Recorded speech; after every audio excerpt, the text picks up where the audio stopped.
Hi everybody, it's me. This is my vlog for today. Getting closer and closer to my point of no return. Well, it's already a point of no return as far as finances go because I've invested in, the Airbnb and the airline tickets and packed up all my stuff, gave my notice for my apartment. But I'm looking at it's about 2 weeks now before I leave here and go to Dallas, spend a couple weeks with my friend who lives in Dallas, and then I'll be flying out from Dallas to my first location. And today I want to talk about a couple things. I want to talk about some items that I purchased for purposes of security as I travel. And also, no affiliate links here. I'm not trying to sell you anything.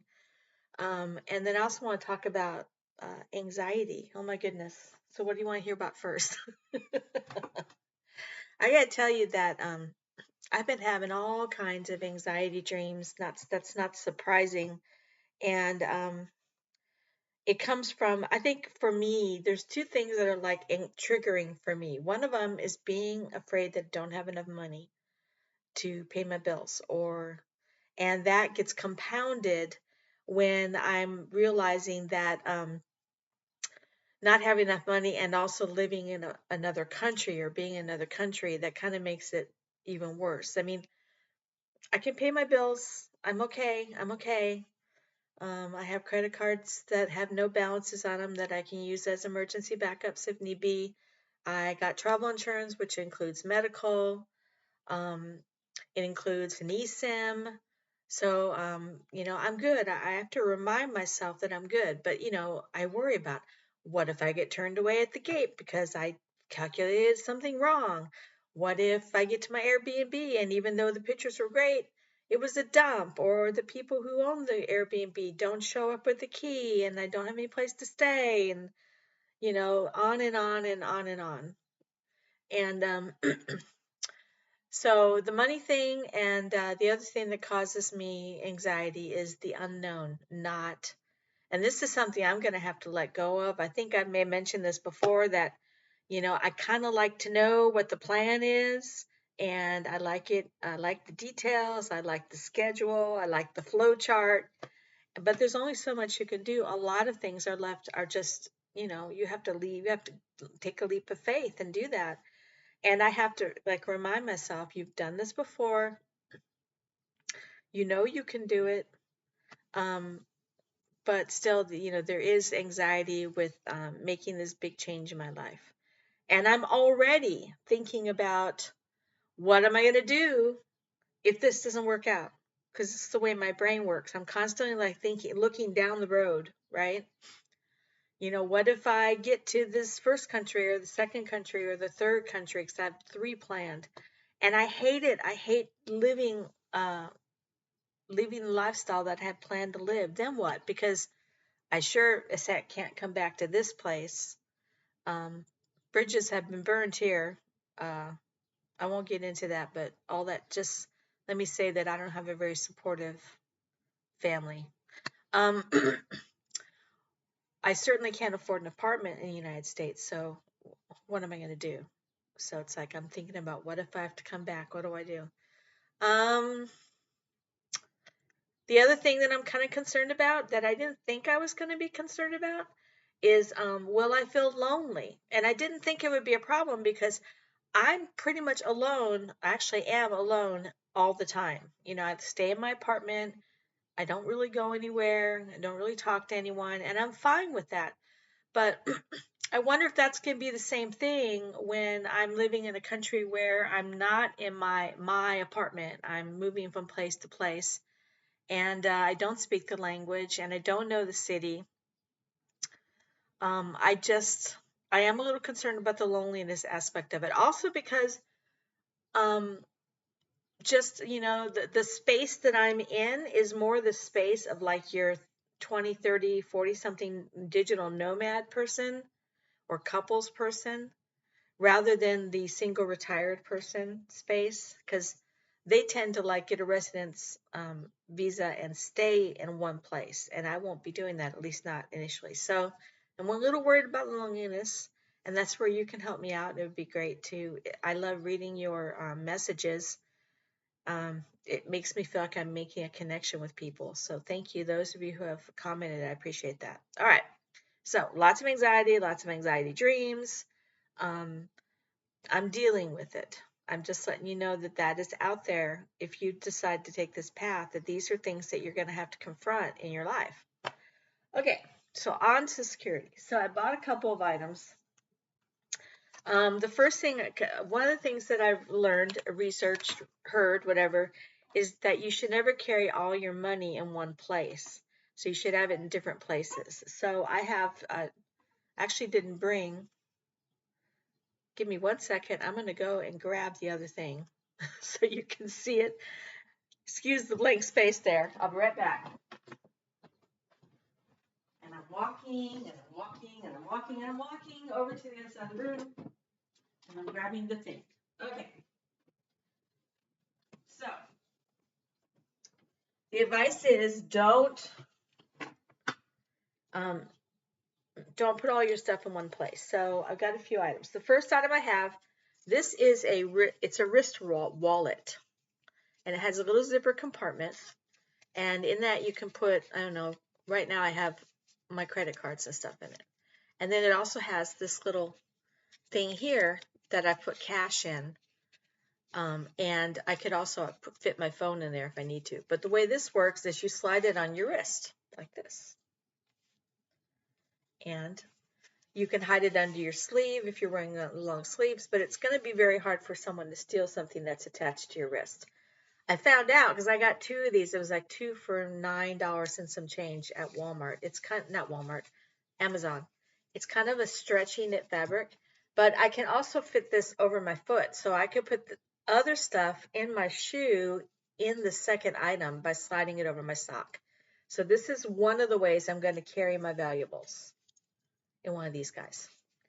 The other thing I'm going to use, and this is for my passport, same thing, is this thing right here. And what it does is it goes over your head and you can tuck it in your clothes. I don't know if I could, yeah. You can put it inside your clothes. So it's a very secure place to put your money. And what's nice about this one, let me get it back out again. It has lots of pockets. So it has 2 pockets up here. And this is where I've got my passport. It's got this little ID pocket, which I won't use. There's a little zipper change purse right here. And then there's a pocket on this side. And there's a pocket on this side.